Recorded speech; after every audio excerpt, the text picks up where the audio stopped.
Okay, it's time for my favorite segment, Fast Five. Here we go. Let's get to our first topic.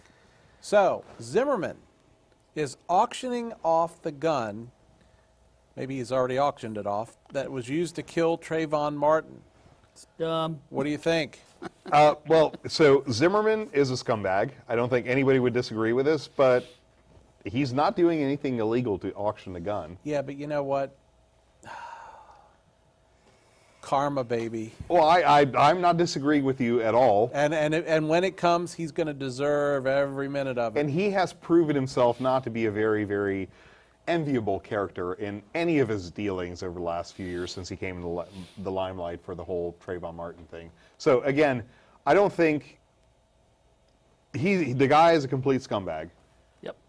But if he's not doing something illegal per se, we can certainly pass our opinion about what he's doing and what he is. But it is what it is. If he wanted to sell his gun, why not just go to a gun shop, let him sell it? Because he couldn't get multi-million dollars Yeah, he's for trying it. to make several $100,000 off of this He's thing, which is really, really, I think, very disturbing. It's not so much the fact that he's trying to sell it for that much, but the fact that somebody would be willing to pay that for it. Exactly. Oh, yeah, there's two scumbags in the world. The gun's Anyway. worth actually nothing. No, it's Zero. a piece of junk. It's junk. If you looked at the gun, it's a piece of junk. Okay. Well, it's worth a lot to somebody. him it apparently. is. Yeah. Okay. Topic 2. Our own Governor Larry Hogan champions a very unique birth control law and is drawing praise from the left And I think, and some on the right. Look, the birth control thing is ridiculous.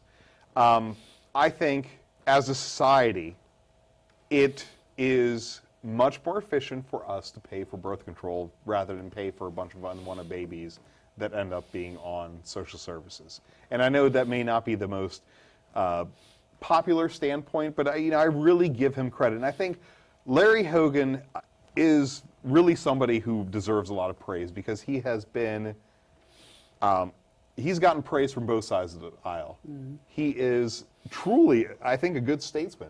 And he's done good things, and I don't think anybody really can criticize him on stuff. They will, of course, for partisan reasons. And this doesn't go into effect until 2018. No, but I mean, look, this is common sense. It is. Okay. All right. President Obama visiting Hiroshima. Should we apologize for the bomb? With saying some things that I wanted to say, but I'm not going to say it because we're on the air. Oh, heck no. I'm sorry, no. Because should Japan apologize to us for bombing Pearl Harbor? And, I think, Jim, and I'm going to agree with you. Should he apologize for Hiroshima? No. The reality of the matter is, if you look at the math and the calculations that the military did, so both the U.S. Navy as well as the Army studies that were done in 1945, had we invaded Japan, we would have been looking at least 6 million casualties on the Japanese side and probably 500,000 casualties on the American side. Yep. So we dropped 2 bombs that cost about 350,000 lives. They saved more than another 6 million lives. Right. In a balance, was it horrible what happened? Yes. Was it unfortunate what happened to the people that lived in those areas? Yes. Was it the right thing to do? Absolutely. And people don't realize this, but during that bombing, if we would have invaded at that time, we would have lost the entire Pacific Fleet to a tsunami, which occurred at the same time as dropping during the invasion. So we would have lost almost all our troops. Right. People don't realize that what occurred at that time. And we would have won in the end. But again, the loss of life as compared to, and you would have been looking at, first of all, from a Japanese standpoint, the loss of life would have been tenfold or 20-fold the number of people that were actually lost in those attacks. I don't think we should have apologized. I don't think we should apologize either. And I don't think we're going to No, apologize, well, to be honest. we don't know. He might. Yeah. Okay, should the governor support Syrian refugees coming to Maryland? No. Well, Not there's a do we simple one. have a proper vetting system. I mean, But we we can get 100 do good have ones. a proper vetting system. And the issue there is there's no 100% guarantee.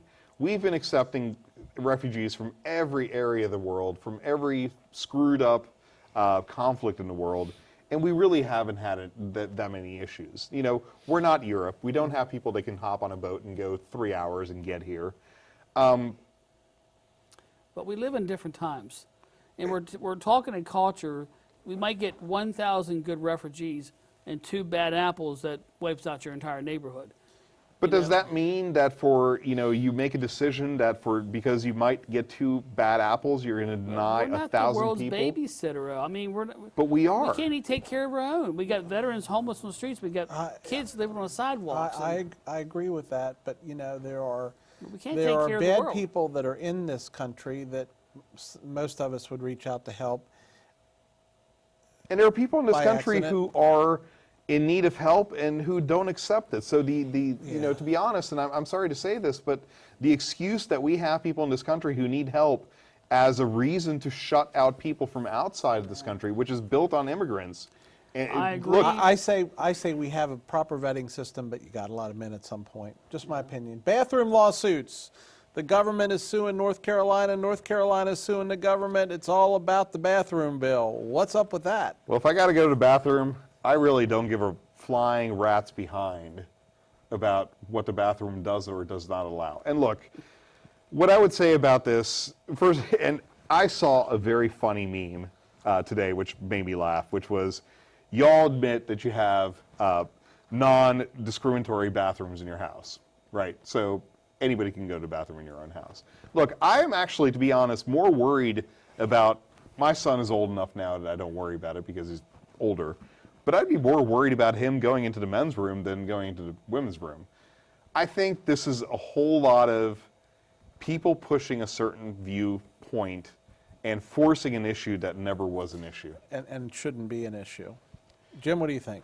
We got about 20 seconds I'm sorry, I left. disagree with the whole bathroom bill because if transgender people want to go to the bathroom, then if you got that downstairs, the swinging, you go to the men's room. If you don't, you go to the ladies' room.